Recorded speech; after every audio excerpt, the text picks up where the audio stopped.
You guys can position this however works best for you and your height. Okay, welcome everybody. Thank you all for coming.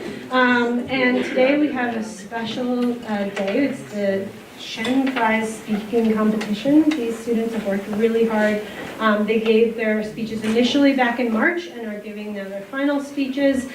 These are the students who won by vote of their class and opinion of their teachers to be having given the best speech on the expansion or contraction of democracy in American history. So these five are have already gone through the competition process and now are doing sort of the final round. I wanted to say a little bit about the Shen Prize. The Shen Prize is awarded to a winner of a public speaking contest among the advanced placement U.S. history students on the topic of democracy.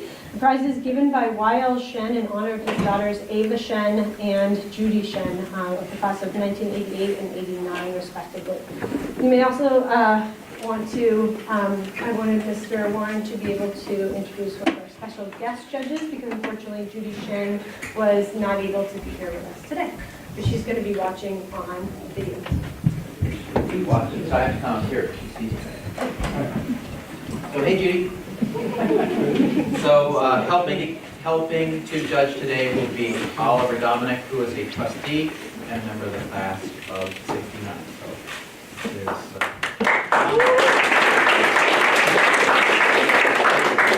and I do want to just provide a little bit more context following up on what Ms. Millett said about the Shen Prize. So in 1989, there was a very significant event in China, Tiananmen Square, when sort of a grassroots uprising goal of Chinese people to have more democracy was squashed by the Chinese government and the Chinese military.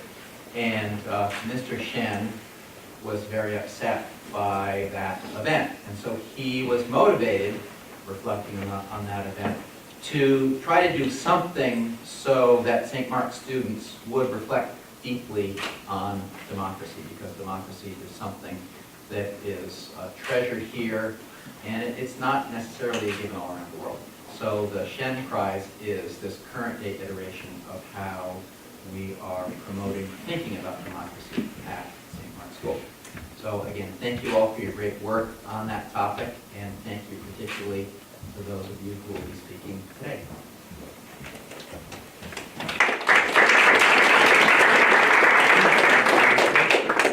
Anthony, you could go first and we'll go back on.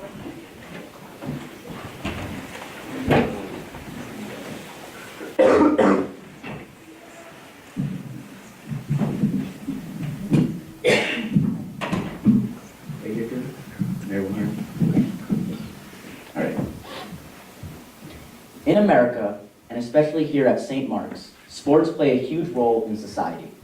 Sports teach life lessons, unify athletes from different cultures or backgrounds, as well as provide a distraction to some of the misfortunes of human society, such as war, poverty, or discrimination. Sports can bring a whole country or region together while providing entertainment for everyone to enjoy. Sports, nonetheless, are also a great source of money for people like Philip K. Wrigley, owner of the Chicago Cubs professional baseball team.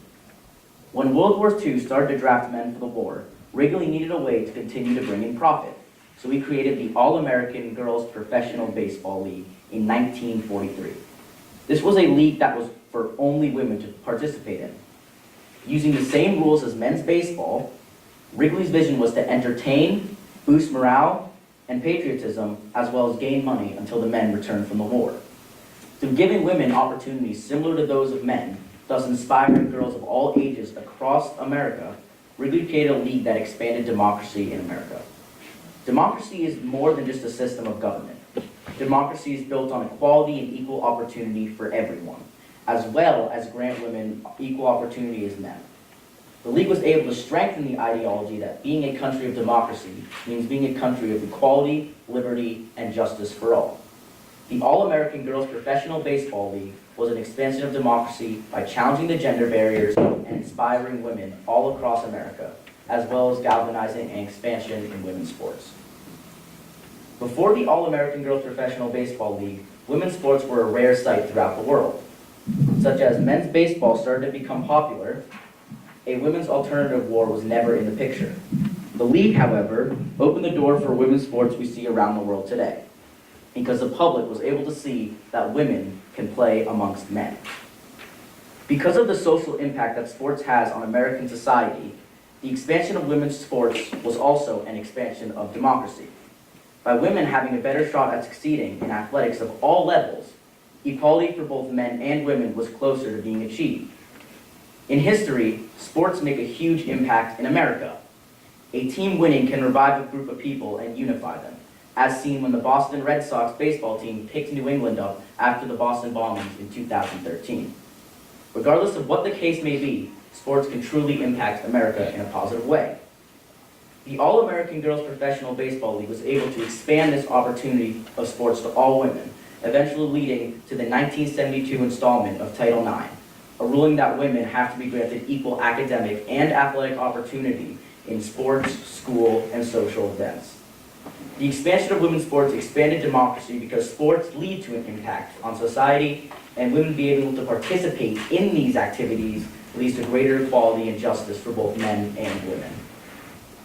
Not only did the All-American Girls Professional Baseball League have an impact on women's sports, but it also had a significant impact on women's society and the barrier that separated men and women.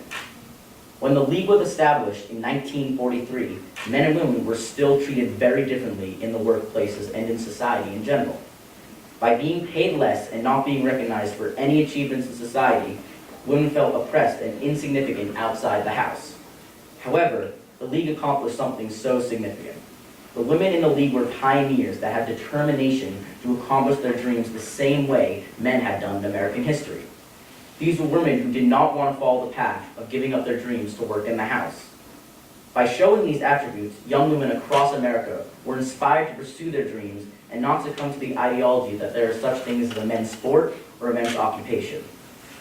On top of that, the success of the league, which was shown by fan clubs, rallies, and parades, as well as the establishment of the All-American Girls Professional Baseball Hall of Fame, showed that American society and culture could handle women playing and succeeding in a so-called man's game.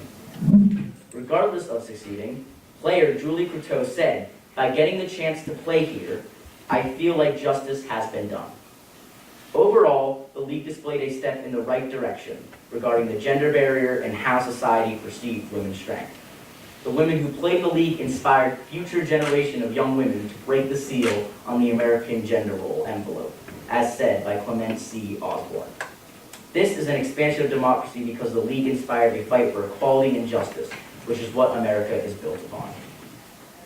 The All-American Girls Professional Baseball League was an expansion of democracy because it challenged not only the gender barriers and inspired women, but it truly made sports in the women area expressed by everyone around. The league was more than just entertainment for the public. By showing the public that baseball is not just for men, as well as all occupations, the league exemplified the qualities that American democracy is built upon. Today, women's sports have taken a huge step forward in both significance and fans, yet debates on women's pay and sports are still unfortunately present in society. Although the gender barrier is still seen in some aspects regarding sports and American culture, gender equality was made achievable by courageous women, and the women in the baseball league were some of those impactful people in America. Thank you.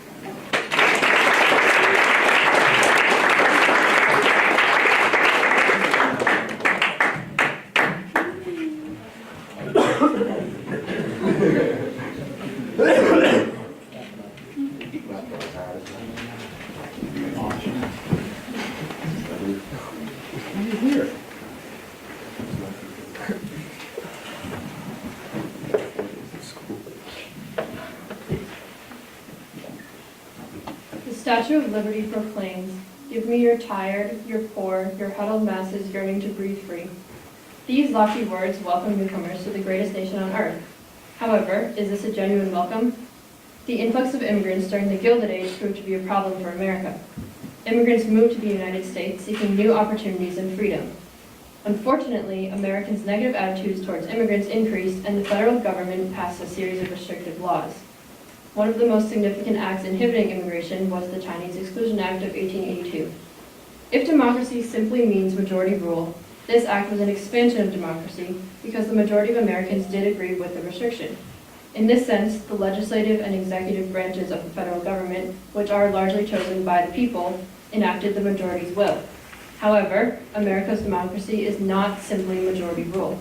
Our democracy also professes equality for all, and it values the importance of individual rights. The anti-immigration acts and the executive enforcement of them during the late 19th and early 20th centuries undercut this broader vision of democracy. In the case of United States versus Wong Kim Ark, the Supreme Court upheld this broader vision of democracy by protecting the citizenship rights of an American-born Chinese man. Although the United States continued to exclude Chinese people in the future, this case was a bright light in a dark era, and it did set a precedent for expanded equality to come in the future. Most of the 19th century immigrants who moved to the United States from Asia found employment in railroad construction or other unskilled jobs. These immigrants lived to work and worked to live. American workers feared that the immigrants, specifically the Chinese, would take their jobs. At this time, social Darwinism was on the rise. It promoted the idea that natural selection would benefit society by eradicating the inferior people. Darwinism, combined with American xenophobic attitudes, brought on immigration restriction. White superiority dominated in the United States. Being an impoverished immigrant made one a target. As anti-immigrant groups formed, and as public attitudes worsened, Congress took legal action to limit immigration. Specifically, it passed the Chinese Exclusion Act in 1882, which made it unlawful for a Chinese person to immigrate to the United States. Furthermore, anyone who knowingly assisted a Chinese immigrant in entering the country was committing a misdemeanor. The legislative and executive branches cooperated to enact the majority's will, even when that will was unfair and biased in this case. Wong Kim Ark was born in San Francisco in 1873. Even though his parents were Chinese citizens, under the 14th Amendment, Ark was an American citizen because he was born in the United States. Ark's parents subsequently moved back to China and he went to visit them. He then successfully returned to the United States and re-entered, but 5 years later, he again visited his parents. This time, customs officials stopped Ark from returning because they declared that he was not an American citizen and was prohibited by the Exclusion Act from re-entering, even though he did have all of the documents needed to prove his citizenship. Ark and his attorneys sued the government in the United States versus Wong Kim Ark, and they won. This case raised the question of whether the United States determined citizenship by soil or by blood. It eventually affirmed the constitutional status of birthright citizenship for people born in the United States. United States versus Wong Kim Ark helped to define what American citizenship meant. It also confirmed that the judiciary would honor American democracy's belief in the equality of all citizens, regardless of their race or the majority's hostility to that race. Overall, the anti-immigration acts of the 19th and 20th centuries were contractions of democracy because, although the majority of Americans may have wanted them, these acts did not reflect America's faith in civil rights and equality. As is true today, the solution is not to close our door to immigrants. In fact, America must consider what it really means to say, "Give me your tired, your poor, your huddled masses yearning to breathe free," when its executive branch attempts to prevent citizens of predominantly Muslim countries from entering the United States today. Thankfully, as was the case for Wong Kim Ark in 1898, the courts have again stood up for civil rights and equality in staying the current administration's ban on immigrants from these predominantly Muslim nations. Xenophobia was not the answer in the Gilded Age. It is not the answer now, and it will never be the answer in the future. Thank you.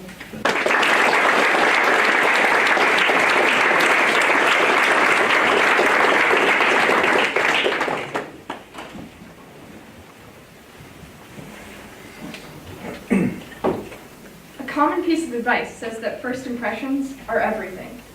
So imagine how it might affect your life if you didn't even have a chance to make a first impression, but rather one was forced upon you everywhere you went. For many Muslim Americans, this is the sad reality. On September 11, 2001, 2 planes crashed into the World Trade Center in New York. That day is burned into the minds of those who witnessed the attacks in person, those who witnessed it in fear from their homes, and those who experienced the same grief and pain but were targeted following the event. The aftermath of 9/11 is a significant contraction of American democracy because of the lives it destroyed, both in the attack itself and in the response that followed. Discrimination from both government action and through the commission of hate crimes spread blind intolerance. American democracy means social equality for all, regardless of ethnicity, skin color, or gender. This intolerance not only contracts American democracy, but represents everything America has stood against to this point. The land of the free and the home of the brave is only so if every man is free, and if every man is allowed the right of innocence until proven guilty. America must conquer the unfounded fear of Muslim Americans and reclaim the title Home of the Brave through the restoration of our founding values. Following 9/11, the U.S. government enacted many security programs that unjustly targeted Muslim Americans, particularly men. These programs included mass arrests of Muslims, implementation of the Patriot Act, and overall high scrutiny of Muslim and Arab communities in the country. The Patriot Act allowed the government to use surveillance on persons considered suspicious without any evidence needed to grant such permissions. Additionally, habeas corpus was suspended following the attacks, which made the targeted men particularly vulnerable, as the government could now imprison citizens without charging them with a crime. The Inspector General from the Department of Justice even admitted that the imprisoned men were mistreated, especially by the FBI. These unjust programs also failed to yield any guarantee of security to America. None of the mistreated men were charged for having connections to known terrorists. Fear created these government programs, and they were ineffective. The rights of American citizens were infringed upon, and for what? Not a single conviction. David Cole, a legal scholar, refers to these events as, quote, the most aggressive national campaign of ethnic profiling since World War II. Government discrimination against Arab and Muslim Americans encroached upon the rights of all Americans, innocent Americans, and the aftermath is an absence of democracy. Arab and Muslim Americans also face prejudices from government extension programs, in addition to legislative discrimination, especially in airports. Programs such as the TSA were established following 9/11 to prevent further terrorist acts. However, fear created a profile for who a terrorist should be. Where they come from and what they look like were two major traits.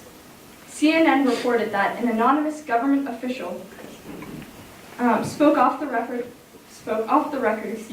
in 2010 to admit that travelers from 14 countries faced more in-depth screening than others.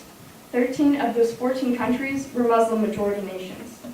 This is further corroborated by Andrew Rhodes' 2016 testimony before Congress.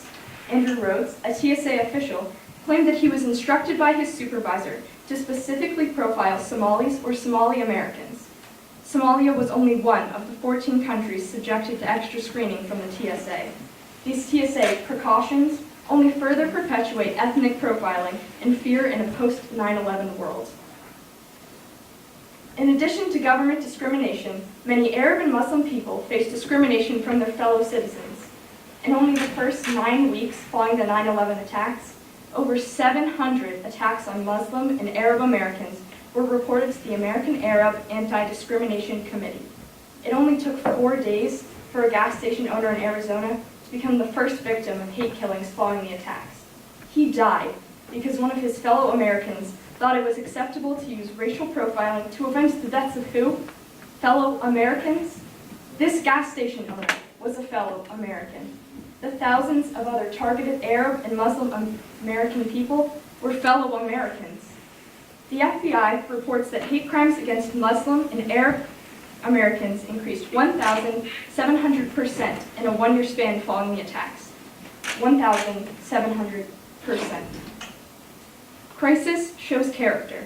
And don't we, as Americans, want to show the world and ourselves that our character is better than this? That we can live up to our name as leaders of liberty and enact justice and democracy instead of misinformed revenge and discrimination. The fear of religious persecution was one of the big motivators in the founding of this country. It is undemocratic and un-American to encourage discrimination and attempt to justify it. The American reaction to 9/11 represents a contraction of democracy in American history because it stole the rights of American citizens through hate crimes, ethnic profiling at the hands of the TSA, and government policy. Overall, the aftermath of the attacks show a country that responded with fear instead of fortitude, with discrimination instead of dignity. Don't citizens of this country, one that boasts great freedoms and liberties for all, deserve better than this? As Americans, we must stand together in recognizing our mistakes, and working to improve America so that it truly is the land of the free. Not the land of the free, some exclusions may apply.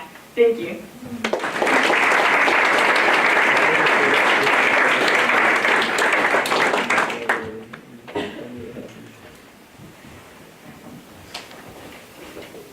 In the year 1963, a federal judge ruled that 2 qualified African American students be admitted to the summer courses at the University of Alabama.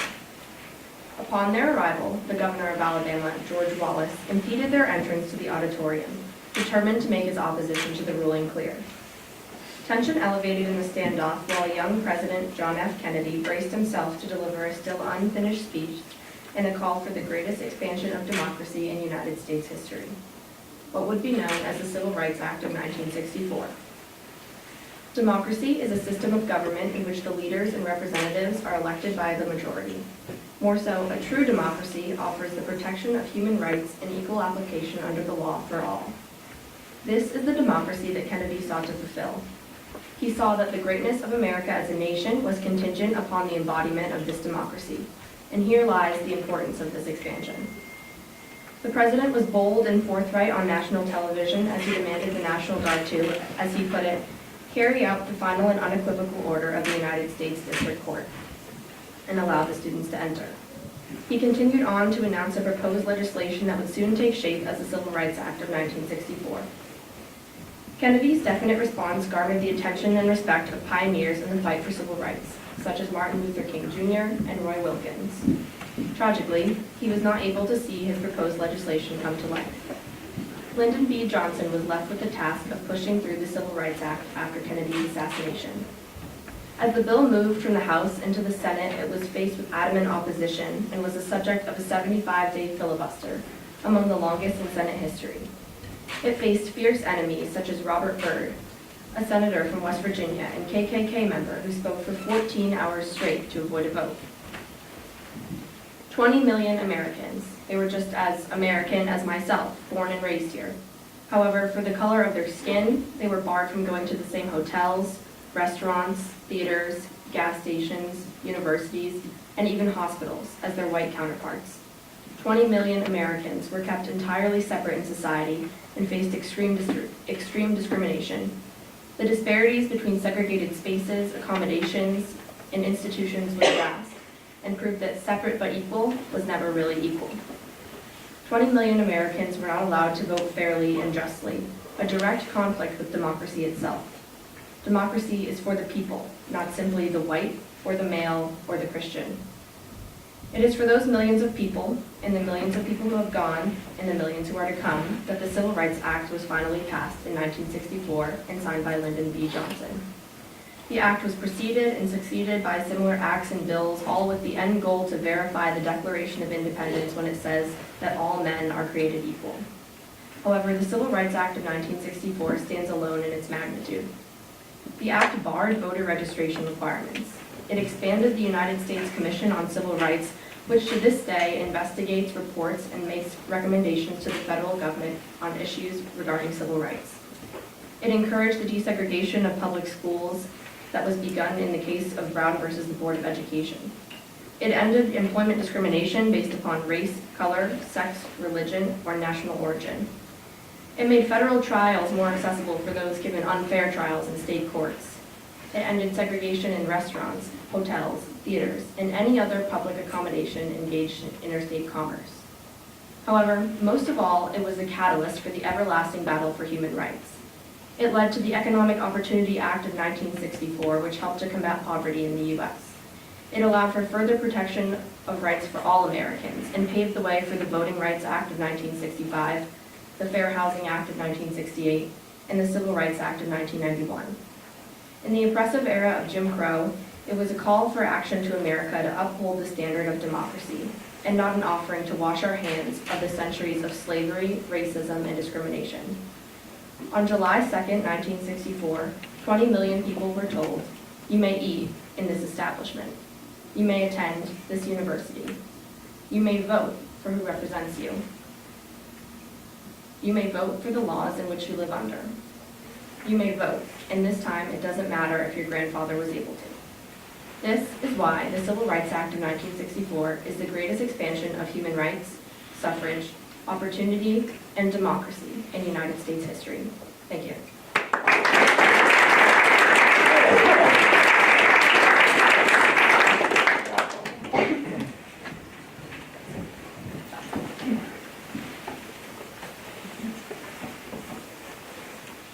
Democracy dies in darkness. Reads the new slogan of the Washington Post. But what exactly is that darkness? I believe that darkness is isolationism. For most of its history, the United States has eagerly heeded the advice of Washington's farewell address to protect American sovereignty. Many feared that binding America to foreign governments would erode democracy at home and constantly involve America in wars abroad. However, the 20th century brought with it a new reality. After the two devastating world wars, it was impossible for the United States to continue to isolate itself from foreign affairs, as the rising tide of communism threatened to inundate the world with chaos once again. As a result, an intergovernmental organization, known as the United Nations, was established to provide collective peace and security in a post-war world. Despite some people's belief that the UN contracted American democracy, which is the protection of US national interests in the global arena, the UN actually provided US a platform to expand its democracy on the global stage.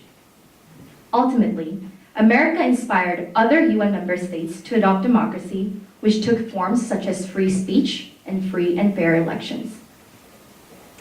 Some believe that UN threatens American democracy because not all members of the UN are free and open societies.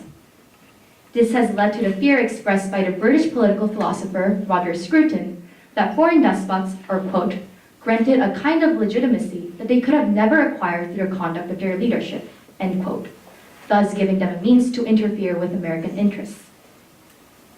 In theory, if non-democratic nations were to be given an equal say as a democratic America in the UN, this would limit America's attempt to protect democracy in the UN. In reality, however, the UN by its very structure cannot compel America to act against its own national interests. As one of the 5 permanent members to the Security Council, the US is granted veto power, which it can use to stop resolutions with non-American, non-democratic ideals. With this power, the worst possible scenario is other permanent members using their veto to slow America's agenda on the world stage. Still, this does not limit American sovereignty, nor contract American democracy in any way. In fact, the UN actually expands US democracy.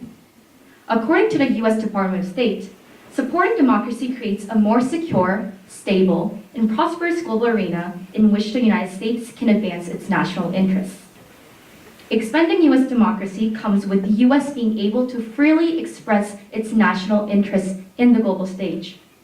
And the UN creates that global arena for the US as it upholds an agenda consistent with America and its democratic ideals. For instance, the Universal Declaration of Human Rights directly mirrors the democratic values of freedom outlined in the US Constitution. Thus, when the US encourages democratic reforms abroad to counter extremist regimes, it is not only working in the interests of itself, but also in the interests of the UN. Some argue that regional organizations such as NATO might be able to replace the UN. However, the UN holds a universal legitimacy that no other organizations can replace. If used correctly, the US can achieve its American agenda on the global stage with the soft power provided by the UN instead of with a coercive one. Well, if the US is granted this soft power, you might be thinking, isn't that essentially undemocratic because US will be granted a kind of an unchecked power to do anything it wants? Well, let me tell you. Not only did the US use its power in the UN to block the entry of a communist country in 1975, safeguarding democratic ideas in the UN, but also other permanent members have the same option to choose to veto undemocratic resolutions in the UN. In this way, the UN has its own kind of a checks and balances system. This allows US to expand democracy without doing everything in the interest of itself that might also be undemocratic. It is true that the UN is somewhat outdated in its structure as it reflects the geopolitical reality of 1945 and not 2017, as only five out of all member states are granted permanent membership, which might seem as if other nations are fairly limited in their say in the UN. However, smaller member states of the UN, especially those with a desire for political reform, receive benefits that outweigh the cost of exclusion from the Security Council. The UN runs many programs to help transitioning governments with the funding and advice from democratic members of the Security Council. For example, the US is one of the top donors to the UN Development Program's Democratic Governance Projects, which monitor elections, provide post-war recovery aid, and build policy to strengthen new democratic institutions. This program has been very effective in democratizing elections in Armenia, Azerbaijan, and Cambodia in 1998. Therefore, the UN extends democracy of countries all around the world. Yes, the UN is imperfect. But without the UN, the US will not be able to face its national security imperatives under the legally binding power of this irreplaceable international body. The moment the US abandons the UN, the US will no longer be a global superpower.